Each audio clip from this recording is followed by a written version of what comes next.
Most people don't realize when it first happens. They just feel it. That strange moment where speaking less somehow makes the other person more agitated, where calm explanations don't settle the situation, they inflame it. Where silence feels dangerous, but talking feels like walking into a trap. If you've ever left a conversation thinking, "Why did that get worse the more reasonable I was?"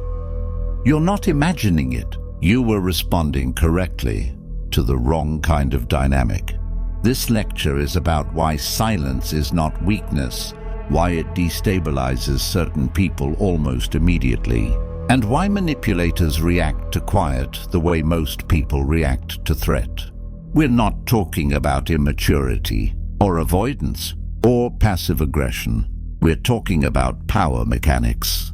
Because manipulation does not function on morality, fairness, or mutual understanding. It functions on access to your reactions, your explanations, your emotional signals, your urgency to repair what you didn't break. Most people are conditioned to believe that silence escalates conflict. In reality, silence often reveals it.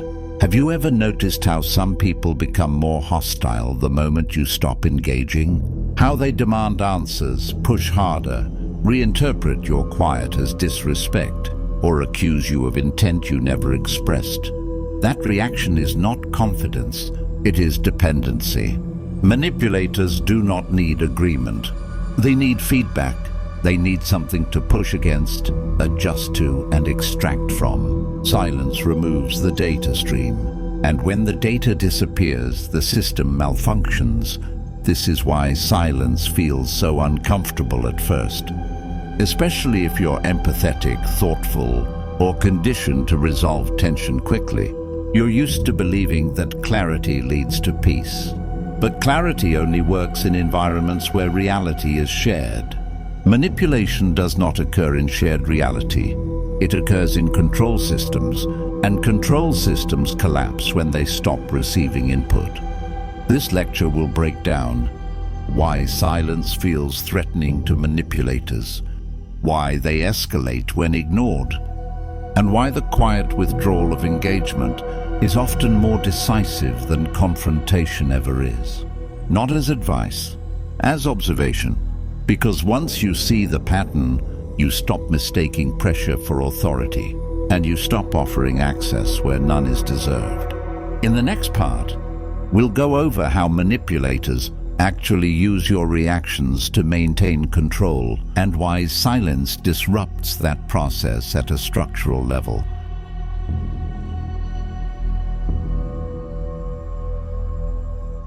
To understand why silence is so destructive, you first have to understand how manipulation actually works.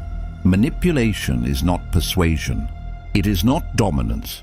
And it is not confidence. It is a feedback loop. The manipulator acts. You react. They observe your reaction. They adjust their next move accordingly. Tony. Emotion, urgency, defensiveness. Every response you give becomes data.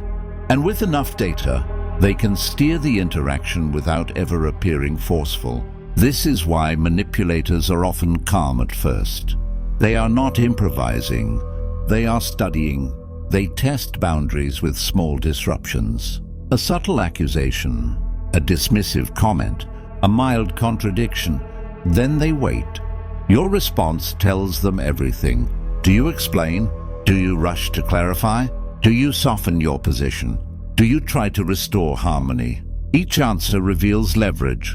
Most people believe they are communicating in these moments. They are not. They are training the system. This is why the same patterns repeat across different relationships. Different faces, same outcome. The loop stays intact because the responses stay predictable. Silence breaks this loop, not symbolically, mechanically. When you stop responding, the manipulator loses calibration. They no longer know how far they can push, which angle works, what emotion will extract compliance. And without calibration, manipulation becomes guesswork. That's when frustration appears. That's when escalation begins. not because silence is disrespectful, but because it removes control. This is also why manipulators often accuse silent people of being cold or unfair. They are attempting to provoke re-entry into the loop. They don't need resolution. They need reaction. Silence denies them both. And when a control system cannot regulate itself externally, it destabilizes internally. This is the beginning of collapse. In the next part, we'll go over why manipulators escalate when ignored, and why that escalation is a sign of weakness, not strength. One of the most confusing moments for people encountering manipulation is what happens after they go quiet. Instead of calming down, the other person intensifies, the tone sharpens, accusations appear, pressure increases. This leads many people to a false conclusion. Silence made it worse. It didn't. Silence exposed what was already there. Escalation is not confidence. It is not strength. It is loss of control. When manipulators lose feedback, they panic. They no longer know where they stand. They can't read you. They can't steer you, so they increase force. Not because force works better, but because force is all they have left. This is why silence is so effective. It does not argue. It does not resist. It simply removes participation, and when participation disappears, the manipulator is forced to reveal intent. Have you ever noticed how accusations suddenly replace discussion? How you're told you're selfish, cold, or disrespectful simply for not engaging? That is not a response to your behavior. That is a response to lost access. Silence takes away their ability to shape the narrative in real time. So they attempt to provoke emotion because emotion restores leverage. Anger, guilt, fear, any reaction will do. This is why silence must be clean. Partial silence still feeds the system. Defensive explanations still provide data. Emotional outbursts still restore control. But complete silence? That creates an informational vacuum. And control systems do not survive vacuums. This is where many people break. They mistake escalation for authority. They think backing down will restore peace. But peace was never the goal. Compliance was. This channel, Silent Regime, exists to explain these dynamics without sentimentality. Not to encourage conflict, but to remove confusion. If any of this resonates, consider subscribing, not for motivation, but for clarity. Because once you understand these structures, you stop personalizing behavior that was never about you. In the next part, we'll go over how manipulators rely on projection and why silence collapses, the false image they assign to you. To fully understand why silence is so destabilizing, you need to understand projection. Manipulators are not responding to you. They are responding to an image, an internal construct built from their fears, insecurities, unresolved conflicts, and unmet needs, then attached to your face and presence. That image tells them who you are supposed to be, how you should respond, how you should explain yourself, how you should react when pressure is applied. As long as you engage, you animate that image. Your words give it shape. Your reactions give it confirmation. Silence does something very specific. It deprives the projection of movement. When you stop responding, the image can no longer adjust itself. It no longer receives validation or resistance. And without interaction, it begins to fracture. This is why manipulators often accuse silent people of changing. You didn't change. The image failed. They are reacting to the collapse of a mental model they relied on. Have you ever noticed how silence is met with statements like, "You're not the same anymore," "You've become cold," or "You're acting different"? What they are really saying is, "You are no longer behaving the way my projection requires."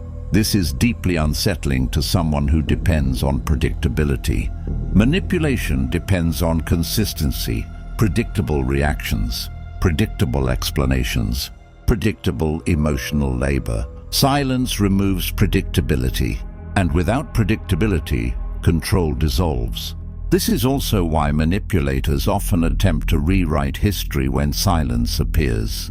They reinterpret past events. They exaggerate conflicts. They invent motives. They are trying to rebuild the image, but silence denies them confirmation. It forces them to confront something they avoid at all costs. That the version of you they were interacting with was never real. It was functional. And once it stops functioning, they have nothing to replace it with. In the next part, we'll go over why explanation reinforces projection and how silence quietly dismantles the narrative manipulators depend on. At this stage, the pattern should be becoming clear. Silence destabilizes manipulators because it removes access. Explanation does the opposite. Explanation restores it. Most people believe explanation is neutral, that it simply clarifies intent. But in power imbalance dynamics, explanation is not neutral. It is submission of material. Every explanation reveals structure, what you care about, what unsettles you, what you feel responsible for, what you are willing to justify. This information is invaluable to a manipulator. It allows them to refine the projection, to adjust accusations, to tighten pressure, to keep you engaged. This is why explanations never seem to be enough. Have you ever noticed how one explanation leads to another? How clarity produces more questions, not resolution? That is not misunderstanding. That is extraction. The goal is not to understand you. The goal is to keep you talking. Because as long as you are explaining, you are positioned below the evaluator. You are responding. They are assessing. This is why explanations often feel like they are being used against you. Because they are. Your words are not being weighed for truth. They are being repurposed to support a narrative that already exists. Explanation keeps the projection alive. Silence starves it. Silence does not correct false narratives directly. It makes them unsustainable. Without new information, the manipulator cannot update the image. They cannot adjust strategy. They cannot maintain coherence, so they repeat themselves, escalate, contradict themselves. This is not accidental. It is what happens when a system loses input and begins collapsing inward. This is the quiet advantage of silence. It does not argue with falsehood. It lets falsehood exhaust itself. In the next part, we'll go over why silence feels immoral to decent people and how manipulators exploit that conditioning to regain control. One of the most effective tools manipulators rely on is not aggression, it is conditioning. Most people are taught from an early age that silence is immoral, that silence implies guilt, that refusal to explain is rude, that disengagement is a form of punishment. These beliefs are not accidental. They serve systems where compliance is rewarded and restraint is treated as defiance. Decent people internalize this deeply. They feel obligated to clarify, to soften tension, to restore harmony. Silence feels like a violation of character. Manipulators understand this. They rely on your discomfort. They frame your quiet as cruelty, as arrogance, as emotional neglect. Not because it is true, but because it pressures you to re-engage. Have you ever noticed how quickly silence is moralized? You owe me an explanation. This isn't how adults behave. If you cared, you would respond. These statements are not appeals to resolution. They are attempts to reopen access. The manipulator is not asking for communication. They are demanding data. Silence denies them that data, which is why it must be framed as wrongdoing. This is also why silence is so difficult to maintain. Not because it is ineffective, but because it conflicts with how decent people are taught to behave. But restraint is not cruelty. It is discernment. You are not obligated to participate in dynamics that exist to drain you. You are not required to correct every false narrative. You are not responsible for regulating someone else's instability. Silence is not abandonment. It is refusal. Refusal to be shaped by pressure. Refusal to perform emotional labor on demand. Refusal to explain yourself into submission. This distinction matters, because once you stop interpreting silence as immoral, it becomes what it truly is, a boundary that requires no defense.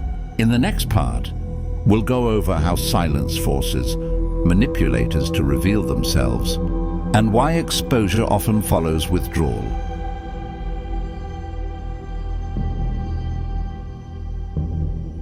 When silence is held long enough, something inevitable happens. The manipulator begins to expose themselves. This is not because silence is aggressive. It's because silence removes camouflage. Without your reactions, they lose the ability to pace themselves. They can no longer test boundaries gradually. They can no longer calibrate tone. So they overreach. Have you ever noticed how patterns accelerate once you disengage? Statements become exaggerated. Accusations grow more extreme. Contradictions appear.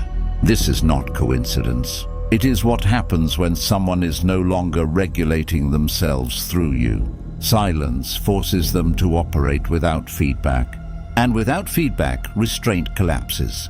This is why manipulators often reveal more in a few days of being ignored than they did in months of controlled interaction. They speak too much. They push too hard. They expose motives that were previously hidden. Silence doesn't accuse. It allows the other person to indict themselves. This is also why manipulators often attempt one final escalation. A dramatic message, a sudden crisis, a manufactured emergency. This is not vulnerability. It is leverage-seeking behavior. They are attempting to force a response by increasing emotional pressure, and when that fails, the structure collapses. At this point, something important becomes clear. The relationship was never sustained by mutual respect. It was sustained by your participation. Once that participation ends, there is nothing left to stabilize it. Silence does not destroy healthy connections. Healthy connections tolerate quiet. They respect boundaries.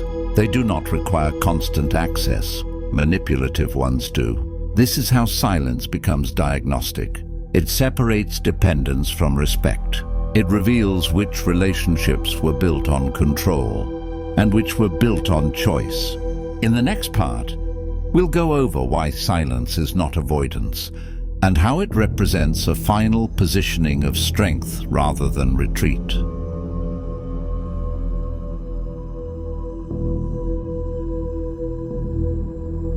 At this point, it's important to correct a final misconception. Silence is often mistaken for avoidance, for retreat, for fear, for disengagement due to weakness.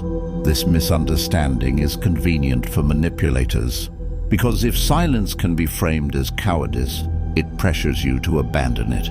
But silence, when chosen deliberately, is not retreat. It is positioning. Retreat is reactive. Positioning is intentional. Silence is not the absence of action. It is the refusal to act on someone else's terms. It is the decision to step outside a dynamic that only functions through pressure and response. This is why silence feels powerful once it stabilizes. You are no longer managing impressions. You are no longer defending interpretations. You are no longer negotiating your own boundaries. You are simply unavailable. And availability is the resource manipulators depend on most. Silence shifts the burden entirely. The other person must now justify their behavior without opposition, regulate their emotions without extraction, sit with uncertainty without resolution. This is uncomfortable for anyone accustomed to control, but it is clarifying. Silence also restores something subtle but critical: self-direction. When you stop responding automatically, you regain the ability to choose when and if engagement is warranted. You stop being pulled into urgency. You stop mistaking noise for importance. This is not indifference. It is sovereignty. Power does not always advance. Sometimes it holds position. Sometimes it becomes unreadable, and unreadable positions cannot be exploited. This is why silence feels final. Not because it ends relationships recklessly, but because it ends false structures cleanly. In the next part, we'll bring everything together and go over why silence ultimately destroys. Manipulation by removing the only thing it ever relied on: your participation.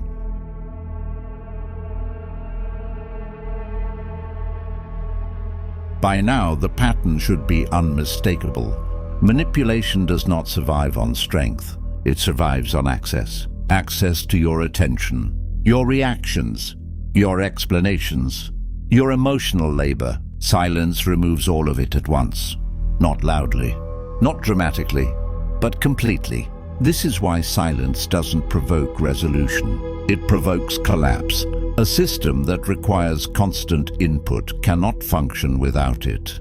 And manipulation is nothing if not a system.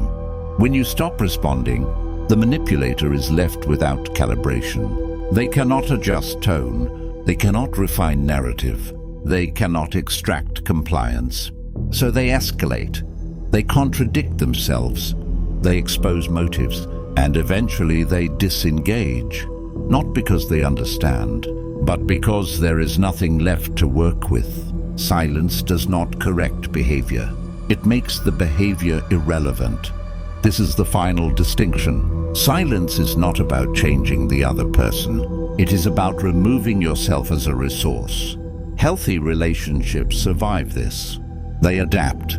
They respect boundaries. They do not require constant access to remain stable. Manipulative ones do not survive silence. Because without participation, there is no control structure left to sustain. This is why silence feels decisive. It does not argue for truth. It lets truth reveal itself through absence. It does not demand accountability. It withdraws permission, and withdrawal is the one thing manipulation cannot negotiate with. Power in its most disciplined form is quiet. It does not announce itself. It does not justify itself. It does not chase understanding. It simply stops being available to those who misuse it. Silence is not the end of communication. It is the end of exploitation. And once you understand that, you stop fearing quiet. You start recognizing it as the moment the system finally runs out of leverage.